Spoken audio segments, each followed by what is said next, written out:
Good evening, everyone. Myself, Harsh Shau, and I am pursuing MBBS first year from GSVM Medical College, Kanpur. Today, I am going to present a seminar for all the NEET aspirants to their journey to their white coat. This seminar is specially for the 11th students who has just passed 10th boards and came into class 11th.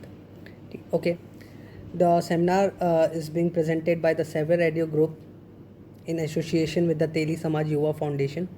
Admin of this group is Satyam Naik, Harsh Sahu, Ayush Pandey. First of all, I want to thank you all for listening us and for trusting us. And we will also try our best to give you the best. Thank you so much once again. I want to specially thank NEET UG 2020 and NCRT Tricks Instagram pages who shared our seminar with you all. Thank you very much. And I want to especially thank to Teli Samaj Yuva Foundation who gave us the opportunity to serve you all. So let's begin with the seminar. So the content of the seminar. My seminar will be divided into 4 parts. First, I will give a brief introduction about my group, about myself, and the 3 important questions which comes in the mind. Okay. I will be mixing the language Hindi and English both. Okay.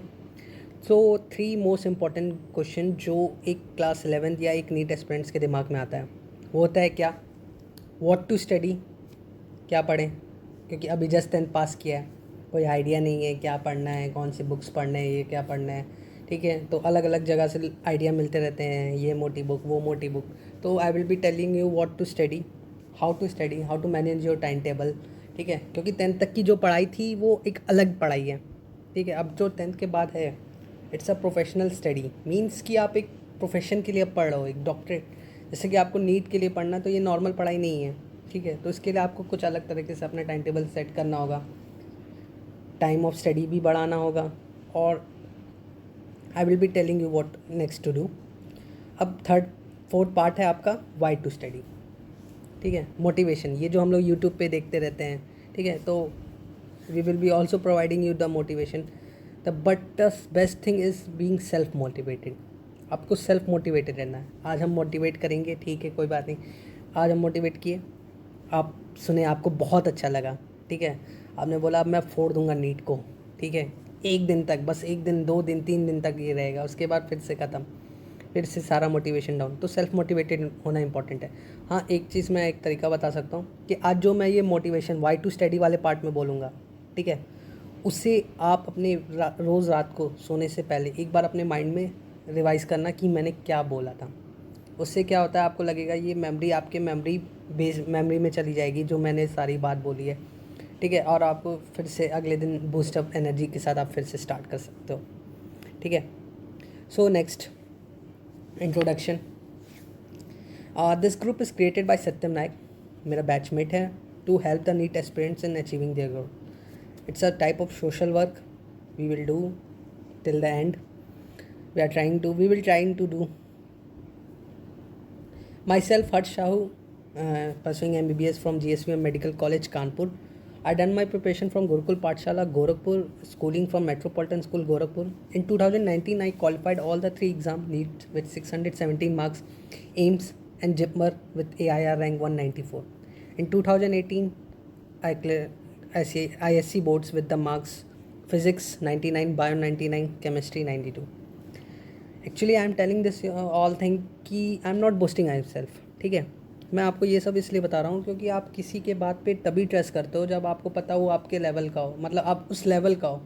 ठीक है, तो इसीलिए मैं बता रहा हूँ, I am not boasting my self. Okay, next let's begin our journey.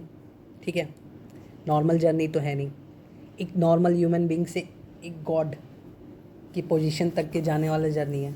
Road जितना साफ दिख रहा है, जितना क्लीन दिख रहा है, उतना होगा नहीं. बहुत मुश्किलें आएंगी, बहुत यू टर्न आएंगे, लेफ़्ट टर्न आएंगे, राइट टर्न, बहुत टर्न्स आएंगे इस रोड पे, इस जर्नी पे. But we will face together. ठीक है, साथ लड़ेंगे, एंड तक लड़ेंगे जब तक हमारा एम नहीं मिल जाता. ठीक है, हमारा एम क्या है, एक डॉक्टर बनना. ठीक है, नीट क्वालिफाई करना तो उसका एक वो है, ठीक है, वे है, लेकिन मेन तो एम हमारा तो एक डॉक्टर ही बनना है, टू सर्व पीपल. ठीक है, so we will begin our journey. First and foremost important thing, what to study. अभी आपको क्या करना है, सबसे पहले 3 सब्जेक्ट फिज़िक्स केमिस्ट्री बायो, और भी सब्जेक्ट्स हैं, आप उस पर आप ध्यान देते रहना, ये नहीं कि अब एकदम छोड़ देना। बोर्ड्स भी इम्पॉर्टेंट हैं, ठीक है। हाँ, बोर्ड्स से याद आया मेरे को कि अभी तो आपने रिसेंटली 10th पास किया है बोर्ड्स, तो जिनके भी अच्छे नंबर आए, my heartiest congratulations with you all, congratulations once again. But जिनके ख़राब मार्क्स आए उनके लिए मैं बोल रहा हूँ कि यार बोर्ड्स के मार्क्स से, ये boards marks can't decide your future. एक आईएएस के इंटरव्यू, एक आईएएस में इंटरव्यू, आईएएस के सर ने इंटरव्यू दिया था कि जिन्होंने अभी जल्दी बोर्ड्स पास किया है, मैं उनके लिए कहना चाह रहा हूँ, फर्स्ट ऑफ ऑल जिन्होंने अच्छा किया है उन्हें congratulations very much, and second जिनका अच्छा नहीं हुआ है, मैं उनके लिए बोलना चाह रहा हूँ कि बोर्ड्स का marks doesn't decide your future. Recently एक आईएएस क्वालिफाइड सर ने इंटरव्यू दिया था कि उनका 12th के बोर्ड्स में 34 मार्क्स था किसी एक सब्जेक्ट में।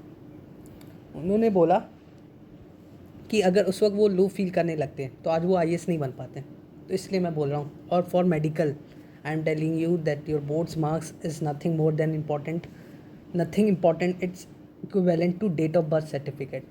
सिर्फ डेट ऑफ बर्थ के लिए काम आएगा और किसी चीज़ के लिए नहीं। तो अब उसको आप चेंज तो कर नहीं सकते हो, ठीक है। बोर्ड्स के मार्क्स को जाके चेंज, तो उसके लिए एकदम भी वो नहीं होना है, ठीक है। कोई सैड फील नहीं करना है, कोई लो फील नहीं करना है। नेक्स्ट अब आते हैं 3 सब्जेक्ट, मोस्ट इंपॉर्टेंट 3 सब्जेक्ट होते हैं, बायोलॉजी, फिज़िक्स, केमिस्ट्री, 3 इंपॉर्टेंट आते हैं। तो बायोलॉजी क्या होता है, सबसे मोस्ट इंपॉर्टेंट सब्जेक्ट माना जाता है क्योंकि इसका वेटेज सबसे ज़्यादा होता है, 360 मार्क्स का आता है आउट ऑफ 720 में। तो इसमें क्या होता है, मोस्ट इंपॉर्टेंट होता है एनसीईआरटी पढ़ना, ठीक है। पतली सी मोटी सी, ज़्यादा मोटी बुक नहीं होती है, पतली सी बुक होती है। लेकिन हाँ, आईसीएसई बोर्ड वालों को बहुत मोटी मोटी बुक प्रेफर कराया जाता है, तो प्लीज़ उन्हें ना पढ़ें, एनसीईआरटी से पढ़ें। मैंने भी एनसीईआरटी से ही पढ़ा था, ठीक है, और मैंने बोर्ड्स में भी अच्छा स्कोर किया था। NCERT is like a holy book. कैसे, जैसे गीता में, आप गीता में काउंट करो कितने लेटर्स हैं, 5, GEETA। कुरान में आप काउंट करो कितने लेटर्स हैं, 5। वैसे एनसीईआरटी में भी 5 हैं। तो इसे एक इत्तेफाक कह सकते हैं, but it's a holy book for our medical, ठीक है। तो कैसे पढ़ना है, येस्टरडे, टुडे, टुमारो। जैसे कल कोई लेक्चर है, कोई भी चीज़ सेल पढ़ाया जा रहा है आपको, तो आपको क्या करना है, एक दिन पहले उससे पढ़ के जाना है, ठीक है। इससे क्या होगा कि जब आप अगले दिन लेक्चर अटेंड करोगे तो आपको लगेगा कि हाँ यार ये तो कुछ कुछ पढ़ा हुआ है, मैंने पढ़ा था कल, ठीक है। तो इससे आपको बोरियत फील नहीं होगा, ठीक है, बोरिंग नहीं फील होगा, और आपको इंटरेस्ट भी आएगा लेक्चर में। अगर आप एकदम नहीं पढ़ के जाओगे तो सब आपको नया लगेगा, और नया लगेगा तो आप जान रहे हो बोरिंग लगेगा। तो कुछ लोग को तो इंटरेस्टिंग लगेगा, लेकिन मोस्ट ऑफ द पॉपुलेशन को वो बोरिंग ही लगेगा। तो इसलिए येस्टरडे, टुडे, मतलब जब आप आए, ठीक है, लेक्चर अटेंड करके आए, स्कूल का, कोचिंग का, कहीं का भी, तो उसे आप रिवाइज़ ज़रूर करना प्लीज़। रिवाइज़ बहुत इंपॉर्टेंट होता है, ठीक है। सब लोग पढ़ते हैं लेकिन रिवाइज़ ही मोस्ट इंपॉर्टेंट होता है सिलेक्शन के लिए। टुमारो फिर से वही डेली रूटीन, अगले दिन का फिर पढ़ना है। फिर आते हैं रट्टा वाले चैप्टर्स। ये जो कुछ चैप्टर्स आपको मिलेंगे बायो में स्पेशली, जिनमें आपको लगेगा कि कोई कंसेप्ट नहीं है, बस इसको मगअप करना है, तो इसके लिए भी मैं तरीका बताऊंगा, जिसमें एनिमल किंगडम आता है, प्लांट किंगडम आता है, मॉर्फोलॉजी आता है, एनाटॉमी। तो उसमें कोई कॉन्सेप्ट्स नहीं मिलेंगे, ठीक है। तो इससे आपको रटना ही है। तो उसका आपको करना क्या है, एनसीईआरटी पढ़े, नोट्स पढ़े। नोट्स कोई एक आप डिसाइड कर लो, या आप स्कूल से पढ़ रहे हो तो स्कूल के नोट्स बना लिए, या कोचिंग से पढ़ो, कोई एक जगह से नोट्स। क्या होता है कि जब हम लोग 11th में आते हैं तो हम लोग के पास बहुत एनर्जी होता है, ठीक है, बहुत एनर्जी। हाँ, बिलीव मी कि इस वक्त आप सबसे ज़्यादा एनर्जेटिक स्टूडेंट्स हो, इस प्रिपरेशन के लाइन में आप सबसे ज़्यादा एनर्जेटिक स्टूडेंट्स हो, क्योंकि जैसे जैसे आप पास करते जाओगे 11th 12th 12+1, आपकी एनर्जी डाउन होती जाएगी, ठीक है। तो आप don't feel less than anyone, कि अभी आप, कुछ लोग सोचते हैं अभी तो क्लास 11th में ही है यार, हम क्या कंपटीशन करेंगे। तो don't feel less than anyone, you are the most energetic students, ठीक है। आप 11th 12th के ही स्टूडेंट्स बाद में जाके अच्छा रैंक लाते हैं, ठीक है, रिपीटर्स नहीं, स्पेशली 11th 12th के स्टूडेंट्स, ठीक है। तो don't feel less than anyone, I am repeating, don't feel less than anyone. तो आपको पढ़ना क्या है, एनसीईआरटी, नोट्स कोई एक, ठीक है। अपना एक नोट्स बना लो, ये नहीं कि वो भी नोट्स पढ़ लिए, ये भी नोट्स पढ़ लिए, ठीक है। तो हम लोग क्या करने लगते हैं कि यहाँ का भी पढ़ने लगते हैं, वहाँ का भी पढ़ने लगते हैं, ढेर सारे लोगों से नोट्स मांगने लगते हैं। तो नहीं, कोई एक नोट्स बनाओ, कम पढ़ो, बार बार पढ़ो, सिलेक्शन के लिए क्वांटिटी नहीं मैटर्स करता है, क्वालिटी मैटर्स करता है कि आप क्या क्वालिटी पढ़ रहे हो, ठीक है। और कितनी बार पढ़ रहे हो, क्योंकि पढ़ने को तो सब कोई एक बार तो सब कोई पढ़ लेता है, लेकिन आप कितनी बार पढ़ रहे हो, कितना आप मेमोराइज़ कर पा रहे हो, कितना आप रिकॉल कर पा रहे हो, वो ज़्यादा इंपॉर्टेंट रखता है। क्वेश्चन बैंक, मैं कोई बुक का नाम नहीं लूँगा। क्या करना है, आपको चैप्टर पढ़े एनसीईआरटी से, ठीक है। आप बुक लेने गए या आपके पास कोई बुक हो, ठीक है, तो उसमें आप देखो कि अगर ये एनसीईआरटी की लाइन से क्वेश्चन मिल रहा है तो दैट्स द बेस्ट बुक, और कुछ नहीं, ठीक है। प्रीवियस ईयर के क्वेश्चंस बोर्ड्स के पॉइंट के व्यू से और नीट के पॉइंट के व्यू से दोनों से इंपॉर्टेंट है, ठीक है। तो दोनों के प्रीवियस ईयर के क्वेश्चंस करने बहुत इंपॉर्टेंट होते हैं, ठीक है। पहले बोर्ड्स के कर लो, ठीक है, फिर थोड़ा बोर हुए तो एमसीक्यू कर लो, ऐसे करके एक चेंज करते करते मतलब कि दोनों कवर हो जाए, बोर्ड्स भी रहे साथ में और सॉरी, और आपका ये नीट का भी साथ में चलता रहे। तो प्रीवियस ईयर बहुत इंपॉर्टेंट होता है। फिर आता है एक एग्जाम्पलर, तो जो सीबीएसई बोर्ड के बच्चे हैं तो उन्हें एग्जाम्पलर के भी क्वेश्चन बोर्ड्स के लिए इंपॉर्टेंट होता है, ठीक है। और एमसीक्यूज़ इसके जो होते हैं वो दोनों लोगों को लगाने हैं, ठीक है, ठीक है। मेरी इससे एक गलती हो गई थी कि मैंने बायो के एग्जाम्पलर के क्वेश्चंस नहीं लगाए थे ऑब्जेक्टिव, तो ठीक है, तो बायो में मेरा मार्क्स भी कम था नीट में, तो इसलिए आप ये गलती प्लीज़ रिपीट मत करना। प्लीज़ एग्जाम्पलर के ऑब्जेक्टिव क्वेश्चंस प्लीज़ एक बार सॉल्व कर लेना, ज़्यादा नहीं होते, 15 से 20 होते हैं और वो बहुत इंपॉर्टेंट क्वेश्चंस होते हैं। बात है केमिस्ट्री, केमिस्ट्री 3 पार्ट में अब डिवाइड हो जाता है, ऑर्गेनिक, फिजिकल एंड इनऑर्गेनिक। तो ऑर्गेनिक के लिए आपको मोस्ट इंपॉर्टेंट नोट्स कोई एक जगह से, मैंने बताया ना कि कोई एक नोट चूज़ करो और उसी को पढ़ते रहो 11th 12th और 12th, ठीक है। जब तक एग्ज़ाम ना दे दो तब तक आप वही एक नोट्स पढ़ते रहो, ये नहीं कि ढेर सारे नोट्स अलग अलग जगह से, एलन का भी मॉड्यूल मंगा लिया, आकाश का भी मॉड्यूल मंगा लिया। हाँ, ये चीज़ ज़रूर होता है, जो लोकल होम टाउन से प्रिपरेशन करते हैं तो वो लोग क्या करते हैं, वो अपने कोचिंग से तो पढ़ रहे हैं, अपने स्कूल से पढ़ रहे हैं, साथ में यहाँ का मॉड्यूल मंगा लिया है, वहाँ का मॉड्यूल मंगा लिया। तो ऐसा नहीं करना है। ट्रस्ट योर कोचिंग या trust your school. First trust करना बहुत इंपॉर्टेंट होता है। प्रिपरेशन करने से पहले आप ट्रस्ट करो, कोई भी इंस्टीट्यूशन से अगर आप जुड़े हो तो आप उस पर ट्रस्ट करना सीखो, ठीक है। अगर आप ट्रस्ट करोगे तो पक्का आपका सिलेक्शन होगा, क्योंकि फिर आपको ट्रस्ट रहेगा तो आप पढ़ोगे, आप कुछ और सोचोगे नहीं, और कहीं अगर आपका माइंड डाइवर्ट होगा ही नहीं तो सिलेक्शन से रुकने का तो कोई बात ही नहीं बनता है। सो ऑर्गेनिक के लिए हम बताते हैं नोट्स, एनसीईआरटी रीड्स, ठीक है। मैंने ऑर्गेनिक के लिए से बोला है, sorry, NCERT read and questions कहाँ के, प्रीवियस ईयर मैंने बताया। एनसीईआरटी के पीछे भी क्वेश्चंस होते हैं, वो एग्जाम्पलर में मिल जाएंगे। एग्जाम्पलर के ऑब्जेक्टिव क्वेश्चंस दिए रहते हैं और एनसीईआरटी के जो बैक एक्सरसाइज के क्वेश्चन होते हैं वो भी, ठीक है। और क्वेश्चन बैंक, कोई भी एक क्वेश्चन बैंक, ठीक है। इसके लिए मैं कोई बुक नहीं प्रेफर करूँगा, आप कोई भी एक बुक उठा लो, क्योंकि जो कंसेप्ट पार्ट होता है, ठीक है, 2 पार्ट होता है। केमिस्ट्री फिजिक्स में 2 पार्ट आता है, एक आता है कंसेप्चुअल पार्ट, एक आता है स्पीड। क्योंकि 3 घंटे का टाइम रहता है, पढ़ते सब लोग हैं, लेकिन क्या होता है कि 3 घंटे में जो जितना अपना बेस्ट दे पाता है उसी का सिलेक्शन होता है। तो कंसेप्ट पार्ट आपको प्रीवियस ईयर और एग्जाम्पलर से मिल जाएंगे, और क्वेश्चन बैंक से आपका स्पीड मेंटेन रहेगा, ठीक है। तो आप कोई भी एक बुक ले लेना, आपके कोचिंग के सर, आपके स्कूल के सर बताएंगे आपको कोई भी बुक, तो वो क्वेश्चन प्रैक्टिस के लिए, लेकिन एग्जाम्पलर और प्रीवियस ईयर वो आपके कंसेप्चुअल पार्ट होते हैं। फिजिकल भी एक तरह से नोट्स एंड क्वेश्चन प्रैक्टिस, ये भी एक फिजिक्स की तरह है, मैथ्स की तरह। जितना ज़्यादा आप क्वेश्चन प्रैक्टिस करोगे उतना ज़्यादा आपका रिफ्लेक्स तेज होगा, उतना जल्दी आप आंसर दोगे, ठीक है। और नोट्स, इसमें आते हैं फार्मूलाज भी बहुत इंपॉर्टेंट होता है, ठीक है। जैसे फिजिक्स में फार्मूला इंपॉर्टेंट होता है, वैसे फिजिकल केमिस्ट्री में भी फार्मूला ही मेन इंपॉर्टेंट होता है, एज अ नीट एस्पिरेंट्स मैं बता रहा हूँ। फिर आते हैं इनऑर्गेनिक मेरा वीक पार्ट था, तो आप क्या कर सकते हो, आप एनसीईआरटी रीड कर सकते हो। एनसीईआरटी ज़रूरी नहीं है कि आप एकदम लाइन बाय लाइन पढ़ो, ऐसा नहीं है, आप हाईलाइट कर लो इंपॉर्टेंट पार्ट्स, ठीक है। या कोई अगर एनसीईआरटी रीड करना नहीं पसंद करते हो, क्योंकि जब आप एनसीईआरटी रीड करने जाओगे तो आपको बहुत बोरिंग फील होगा, मैं भी नहीं एनसीईआरटी, तो आप कोई भी नोट्स, जिस नोट से पढ़ सर आपको कोई नोट्स प्रोवाइड कर रहे हैं स्कूल, अगर आपको कहीं से कोई नोट्स नहीं मिल रहा है तो आप you can ask us, we will provide you, ठीक है। तो नोट्स को आप पढ़ो, बार बार पढ़ो, इसका कोई और वो नहीं है कि आप इसको समझ सकते हो। इनऑर्गेनिक पार्ट को आपको बार बार मगअप करना ही है, जितनी बार करोगे उतना फ़ायदा होगा, और कोई इसका मतलब कोई अनदर वे नहीं है इनऑर्गेनिक का, क्योंकि इनऑर्गेनिक का कोई एंड नहीं है, ठीक है। इसका सिलेबस का कोई एंड नहीं है इनऑर्गेनिक का, और प्लस ये मगअप ही है, पूरा आपको रटना ही है और कुछ नहीं है। इसके लिए भी क्वेश्चंस, सबके लिए मैं बता रहा हूँ फिर से, प्रीवियस ईयर एग्जाम्पलर के ऑब्जेक्टिव और क्वेश्चन बैंक को ये, ठीक है। क्वेश्चन बैंक नहीं हो तो भी चलेगा, लेकिन ये दो मस्ट है। फिर आते हैं फिज़िक्स।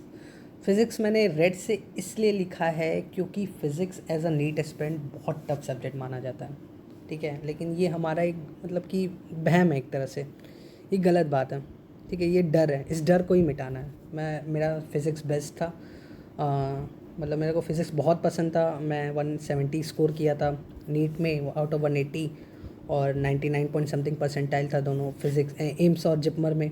तो ये मेरा बेस्ट सब्जेक्ट था, ठीक है। तो पहले अपने डर को भगाना है कि ये फिज़िक्स से डरना नहीं है, क्योंकि हम लोग क्या होता है, हम लोग बायो वाले स्टूडेंट्स, हम लोग मानते हैं अपने आप को बायो वाले स्टूडेंट, और फिज़िक्स में क्या होता है, थोड़ा सा मैथ्स आ जाता है, जिसकी वजह से हमें डर लगने लगता है कि यार ये मैथ्स भी है इसमें। तो ऐसा डरना नहीं है।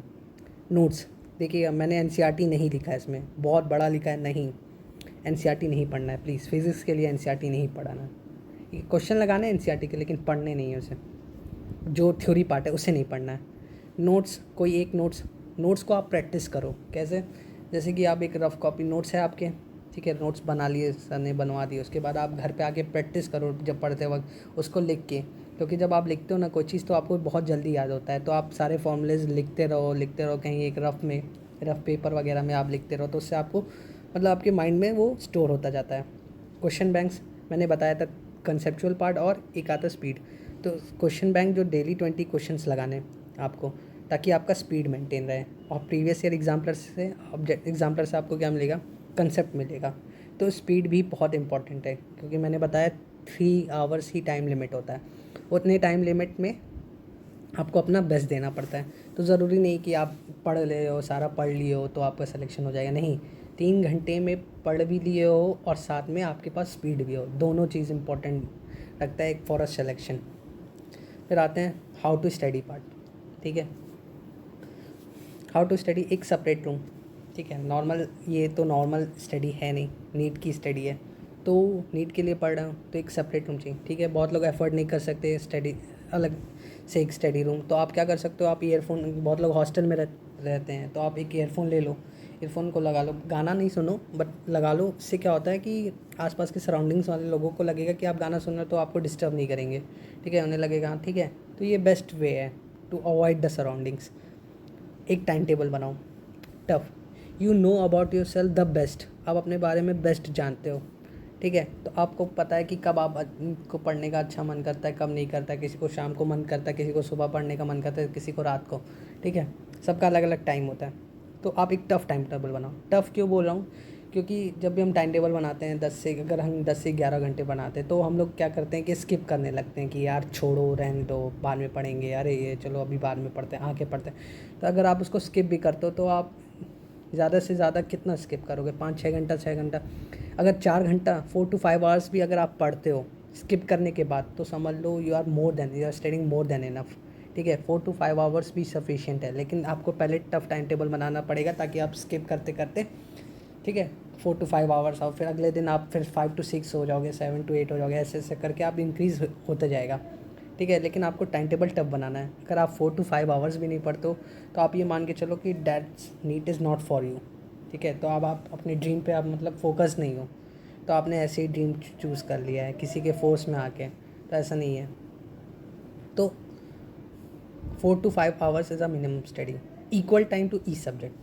ये गलती बहुत सारे नीट एस्पिरेंट्स से होती है कि वो इक्वल टाइम ई सब्जेक्ट को नहीं देते। बायोलॉजी का वेटेज ज़्यादा है तो उस बायो को ही टाइम देते रहते हैं, 3-4 घंटा बायो पढ़ते रहते हैं, फिजिक्स और केमिस्ट्री छोड़ देते हैं। But remind you, each subject is equal important, ठीक है। सिलेक्शन के लिए तीनों सब्जेक्ट ही इंपॉर्टेंट होता है। ये नहीं कि अगर आप बायो केमिस्ट्री में अच्छा कर लिए, फिजिक्स में कम हो, तो आपका सिलेक्शन नहीं होगा, ठीक है। तो इक्वल टाइम ईच सब्जेक्ट को देना है। टाइम को आप डिवाइड करो 2 पार्ट्स में, 25% प्रीवियस, 75% टुडे। मतलब कि प्रीवियस भी रिवाइज करते जाओ 25%। जैसे कि 2 घंटा दे रहे हो तो उसका 25% आप मतलब कि आधा घंटा प्रीवियस थिंग जो पहले पढ़े थे उसको दो, और बाकी 75% आज के। क्या करते हैं लोग, पढ़ते जाते हैं, लेकिन रिवाइज नहीं करते। तो क्या होता है, वो स्किप करता जाता है हमारे माइंड से, ठीक है। तो स्किप करता जाता है, तो उससे फिर जब हम लोग बाद में फिर रिवाइज़ करते हैं, बहुत दिन बाद है, जब ज़्यादा गैप पे हम लोग रिवाइज़ करते हैं, तो हम लोग को लगता है कि हम लोग नया पढ़ रहे हैं, ठीक है। तो ये नहीं करना है, please don't do this mistake. आपको प्रीवियस भी साथ में लेके चलना है और टुडे मतलब आज का भी। अब मैंने बताया रट्टा वाले चैप्टर्स जो मैंने बायो में बताए थे, केमिस्ट्री में भी रिएक्शंस वगैरह, इनऑर्गेनिक वगैरह, तो इसको क्या करना है, एक पेपर में लिखना है उसको, ठीक है। बायो का चैप्टर वाइज अलग अलग पेपर में लिखना है और उसको दीवार पे वॉल पे पेस्ट कर देना है, ठीक है। वॉल पे पेस्ट नहीं कर सकते तो आप ऐसे हैंड एक फ़ाइल में रख लो, तो जब भी आप ब्रेकफास्ट वगैरह करो या सुबह उठो तो आप एक बार देख लो, रीड कर लो उसको। हम नहीं बोल रहे उसको लर्न करो, रीड करो। एंड यार रिमाइंड यू दैट कि 3 महीनों में जो आपका रीड है लर्न में कन्वर्ट हो जाएगा अगर आप ऐसे करते रहोगे। ऐसे मैंने भी 11th में छोड़ दिया था ये सारे चैप्टर्स, तो क्या हुआ था फिर 12th में मैंने पढ़ा, ठीक है। ऐसे ही रीड किया, मैंने नोट्स बना लिया, उसको दीवार पे, कुछ को दीवार पे वॉल पे पेस्ट कर लिया, कुछ हैंड में रखते हुए सुबह नाश्ता करते वक्त या लंच करते वक्त दिन में एक बार देख लिया उसको, ठीक है। बस देख लिया, रीड कर लिया। उससे क्या हुआ, 3 महीने में वो रीड लर्न में कन्वर्ट हो गया। क्लास डोंट मिस, कोई भी क्लास बहुत इंपॉर्टेंट होता है। आपको एग्ज़ाम में जो आपको क्लास में पढ़ाया गया बताया गया वही बातें याद आती हैं, जो आप घर पे पढ़ते हो वो नहीं याद आएंगी। वो याद आएंगी, हम बोल रहे हैं पूरी, लेकिन मेन जो आपको याद आता है वो एग्ज़ाम, जो आपको क्लास, तो क्लास नहीं छोड़ना है प्लीज़। अगर कोई मैरिज फंक्शन अटेंड करना हो या कुछ करना हो तो आप बाद में अटेंड कर लेना, एक बार कॉलेज में चले जाना, उसके बाद बहुत छुट्टियाँ मिलेंगी आपको, ठीक है। बहुत फर्स्ट ईयर में बहुत छुट्टियाँ मिलेंगी आपको, तब अटेंड कर लेना प्लीज़, अभी नहीं। टीचर की रिस्पेक्ट और उनसे टच में रहना, ठीक है। टीचर की रिस्पेक्ट करना बहुत इंपॉर्टेंट है, टीचर और पेरेंट्स की, ठीक है, बहुत इंपॉर्टेंट है। इससे आपको एक ब्लेसिंग्स मिलते हैं उनके, टीचर्स के, पेरेंट्स के, और उनसे टच में रहना। जैसे कि अगर आप माइंड डाइवर्ट हो रहा है आपका या आपको पढ़ने का मन नहीं कर रहा तो आप उनसे जाके कंसर्न कर सकते हो, तो वो आपको हेल्प कर सकते हैं, तो एक अंदर से पॉजिटिव एनर्जी आती है, ठीक है। और आपको बता दूँ 3 things is very important for success in life. First, hard work, मैं बोल रहा हूँ हार्डवर्क के बिना तो कुछ नहीं है। सेकंड, ब्लेसिंग्स, ठीक है, ब्लेसिंग्स। And third, worship. इन 3 चीज़ों के बिना सक्सेस लाइफ में पॉसिबल नहीं है। Time, that's the most important part of life, time. जिस दिन आप समझ जाओ कि आप टाइम का इम्पोर्टेंस, उस साल आपका सिलेक्शन हो जाएगा, ठीक है।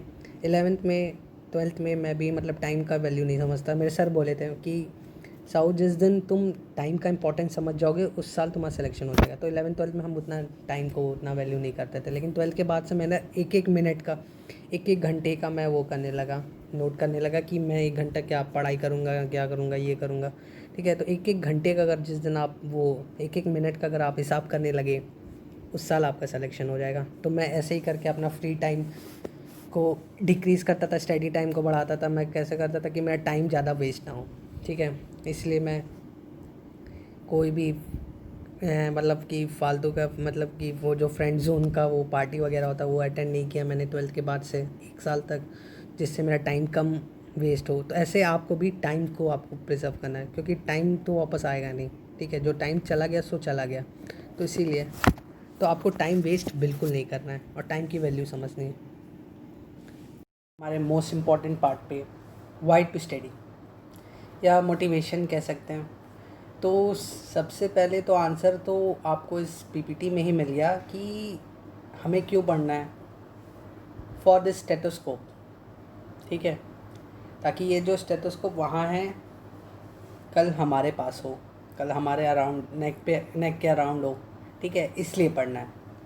तो पढ़ने से पहले, सबसे पहले जर्नी स्टार्ट करने से पहले आप क्या करो, first and foremost take a white sheet, ठीक है, वाइट पेपर लो, उस पर आप लिखो आपका एम क्या है। ये डॉक्टर या न्यूरो सर्जन या कार्डियो या नीट में इतना मार्क्स लाना है या इतना रैंक लाना है या एम्स क्वालिफाई करना है, इस कॉलेज में जाना, आपका एम क्या है, ठीक है। और फिर किसके लिए, फॉर हुम, वो नीचे लिखो। और थर्ड आता है आपका हार्डवर्क, ये तो आपको खुद करना है, ठीक है। बाकी ये पेपर आप पेश कर दो अपने दीवार पे, अपने कमरे के वॉल पे जहाँ आप पढ़ते हो। इससे आपका फोकस 2 साल तक बस आप इसको ही देखते रहना। तो जब भी आप कहीं डाइवर्ट होगे आप उसको देखोगे तो आप अपने वापस दूसरे आप अपने एम पे वापस आ जाओगे, ठीक है, वापस से आप फोकस करोगे। तो प्रिपरेशन के वक्त बहुत ज़रूरी होता है पॉजिटिव रहना, क्योंकि ये कोई 1-2 महीने में तो पढ़ना नहीं है, 2 साल पढ़ना है, 2 साल पढ़ना है लगातार, ठीक है। तो उसके लिए पॉजिटिव होना बहुत ज़रूरी है। अब पॉजिटिव कैसे होते हैं? सेक्रीफाइस करके। पॉजिटिव अपने आप को हम लोग सेक्रीफाइस करके पॉजिटिव कर सकते हैं, अपने आप को पॉजिटिव फील करा सकते हैं। जैसे कि मैंने अपने प्रिपरेशन के वक्त बहुत चीज़ों का सेक्रीफाइस किया था, जैसे कि मैंने मोबाइल नहीं टच किया। आफ्टर 12th मैंने मोबाइल नहीं टच किया। आप ये 11th से ही कर सकते हो, ठीक है। फ्रेंड जोन पूरा एकदम भी नहीं था, ठीक है। सोशल मीडिया,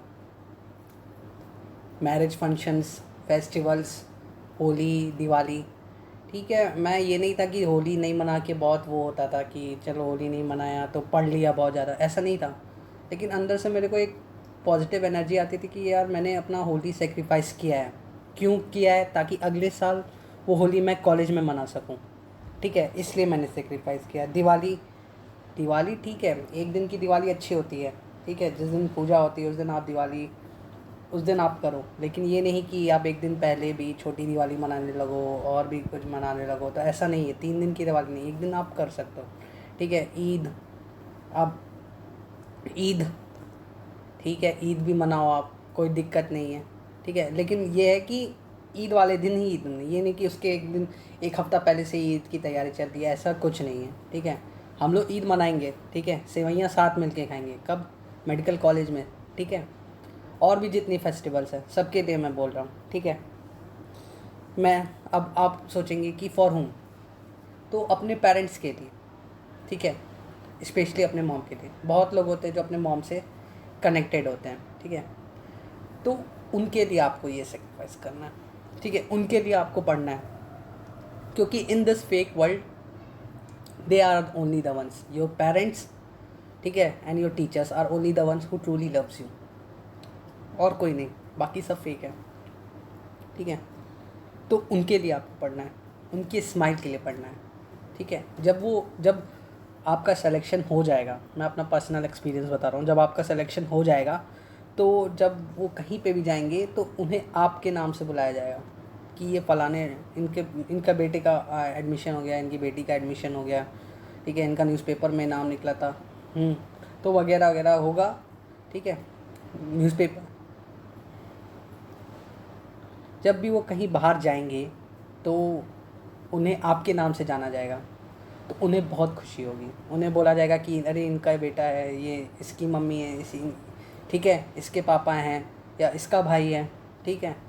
तो उन्हें बहुत खुशी होगी, उनके चेहरे पे एक अलग सी स्माइल आएगी। दैट स्माइल यू कांट, मतलब कि वो स्माइल की कोई वैल्यू नहीं कर सकते हम लोग। प्राइसलेस वो स्माइल जो होती है, जो मैंने खुद पर्सनली फ़ील किया है। जब भी मम्मी पापा कहीं बाहर जाते थे तो उन्हें बोला जाता था कि अरे इनकी बेटी का तो न्यूज़पेपर में नाम निकला है, या एक्सेट्रा ऐसे ही कुछ, तो उन्हें बहुत खुशी मिलती थी। वो स्माइल, मतलब कि आपको वो खुशी, आप एक 4 व्हीलर उन्हें गिफ्ट कर दोगे ना तो भी वो खुशी उनको नहीं मिलेगी जो खुशी आपको इस चीज़ से मिलती है। क्योंकि टीचर्स और पेरेंट्स को बस आपका किस चीज़ से मतलब है, आपके पैसे से मतलब तो है नहीं, बस आपके सक्सेस से मतलब है, ठीक है। They are greedy for your success, only for your success, ठीक है। उन्हें लालच है आपकी सक्सेस का, और कुछ उन्हें नहीं चाहिए, ठीक है, पेरेंट्स को और टीचर्स को, ठीक है। आप लो फील करोगे इस वक्त, जब भी आप प्रिपेयर करोगे कहीं ना कहीं लगेगा कि यार अब छोड़ देते हैं या कुछ कर देते हैं या रहने दो, हमसे नहीं हो पाएगा। तो आप बात करो उस दिन, पढ़ाई मत करो उस दिन, जाके आप किसी एक से बात करो जो आपको पॉजिटिव एनर्जी देता हो।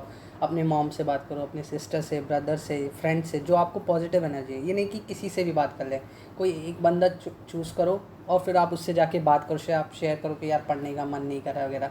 मैं भी करता था, मेरा एक फ्रेंड था मानवेंद्र, ठीक है, तो मैं उसको कॉल करता था जब भी मेरे को मूड ऑफ रहता था, तो उसी को मैं कॉल करता था। तो फिर अगले दिन से फिर से वापस अपने स्टडीज़ पे वापस आ जाता था, ठीक है।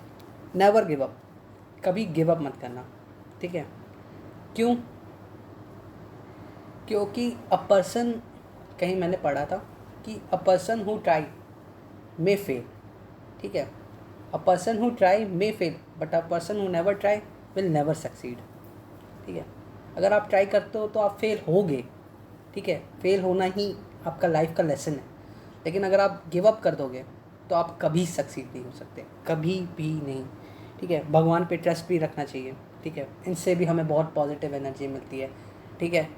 एंड एक और मेरा था कि हफ्ते में एक दिन आप किसी गरीब की मदद कर सकते हो, तो उससे जो आपको पॉजिटिव एनर्जी, उससे जो आपको खुशी मिलेगी, मैं पर्सनल बता रहा हूँ कि मेरे को वो खुशी नीट में सिलेक्शन होके नहीं मिली थी जितना एक गरीब की मदद करके मिलती थी। तो आप, मैं रोज़ नहीं बोल रहा रोज़ आप हेल्प करो, ठीक है, हफ्ते में कोई एक दिन बना लो। जैसे मैं हर ट्यूसडे को मैं मतलब कहीं ना कहीं किसी तरीके से मैं चाहता था कि मैं किसी गरीब की हेल्प करूँ, तो उससे मेरे को बहुत पॉजिटिव एनर्जी मिलती थी।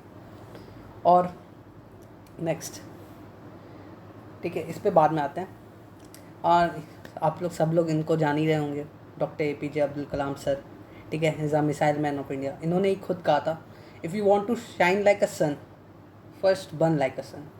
अगर आपको सूरज की तरह चमकना है, ठीक है, सक्सेस चाहिए, सूरज की तरह शाइन करना, तो आपको उसकी तरह जलना भी होगा, आपको उसकी तरह मेहनत भी करना होगा, हार्ड वर्क भी करना। बिना हार्ड वर्क के कुछ नहीं। आज मैं मोटिवेट करूँगा, आप लोग सुनोगे, आप लोग को बहुत मोटिवेशन आएगा, एनर्जी आएगा, फिर 1-2 घंटा 3 घंटा पढ़ोगे, उसके बाद फिर आप रहने दोगे। नहीं, ऐसा नहीं है, आपको हार्ड वर्क करना है, ठीक है। आप हर रात, मैं जो भी बात बोल रहा हूँ, आप हर रात आँख बंद करके एक बार सोचना, जो मैंने ये बात बोला मोटिवेशन और स्पेशली, ठीक है, सोने से पहले एक बार सोच के कि क्या मैंने बोला था उससे सोना, फिर अगले दिन से फिर से वही बूस्ट अप एनर्जी से वर्क करना, ठीक है। ये नहीं कि एक दिन के लिए मोटिवेट हुए हैं, यही होता है यूट्यूब पे, यही होता है। मैं बता रहा हूँ, मैं पर्सनल बता रहा हूँ कि मेरा पर्सनल एक्सपीरियंस यही है। उस दिन तो बहुत मोटिवेट रहते हैं, लेकिन उसके बाद फिर ख़त्म हो जाता है। तो आप इसलिए रोज़ सुबह उठने से पहले, सुबह उठ के सॉरी उठ के आप एक बार आँख बंद करके जो मैंने बता रहा हूँ मोटिवेशन वाले पार्ट को, उसे आप एक बार बस रिकॉल कर लेना। इससे क्या होगा ना कि आपके मेमोरी में वो हमेशा रहेगा, तो आपको बूस्टअप, आपकी एनर्जी बूस्टअप होती रहेगी, ठीक है। हार्डवर्क बहुत ज़रूरी है, इसके बिना कुछ नहीं है। मेरे सर कहते हैं कि अगर ये जो लॉ ऑफ बैलेंस नहीं आता है, नेगेटिव पॉजिटिव, तो law of conservation of energy, कि energy can neither be created not be destroyed, तो वैसे ये भी है कि अगर आज आप नेगेटिव हो, आज आप सेक्रीफाइस किए हो कोई भी चीज़, मोबाइल, सोशल मीडिया, एनीथिंग, हाँ, फंक्शन, मैरिज फंक्शन, फेस्टिवल, तो कल वो पॉजिटिव के फॉर्म में आपको आएगा, कल और अच्छे से आएगा पॉजिटिव एनर्जी, पॉजिटिव के फॉर्म में।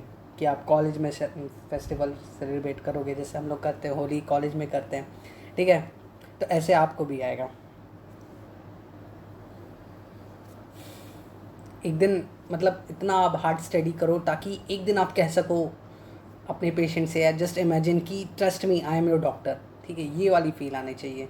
इतना हार्ड वर्क करें ताकि आप एक पेशेंट से कह सको कि trust me I am your doctor, ठीक है। अब आते हैं इस पार्ट पे, when you are ready to quit.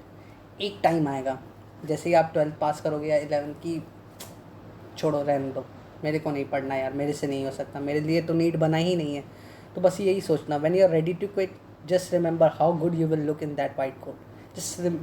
Just remember yourself that how you will look in that white coat, wearing that white coat and stethoscope, ठीक है, sitting on a chair. तो इससे आपको एक वापस से अपने एम की तरफ फोकस हो जाओगे, ठीक है। अगर आप एकदम लो फील कर चुके हो तो शायद थोड़ी सी एनर्जी मिल जाएगी। और बाकी मैं एक लास्ट में कुछ कहना चाहता हूँ कि लहरों कहना चाहता हूँ कि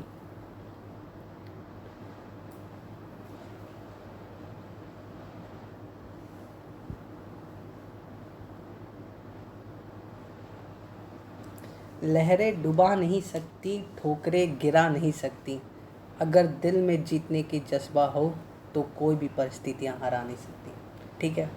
कोई भी मतलब मुश्किलें आपको हरा नहीं सकती, अगर आपके दिल में, आपके दिमाग में आपका एम फिक्स्ड है, तो नथिंग कैन हार्म यू। और एक बात और याद रखिएगा कि आपकी कर्म ही आपकी पहचान है, ठीक है, आपकी कर्म ही आपकी पहचान है, वरना एक नाम के तो लाखों इंसान हैं।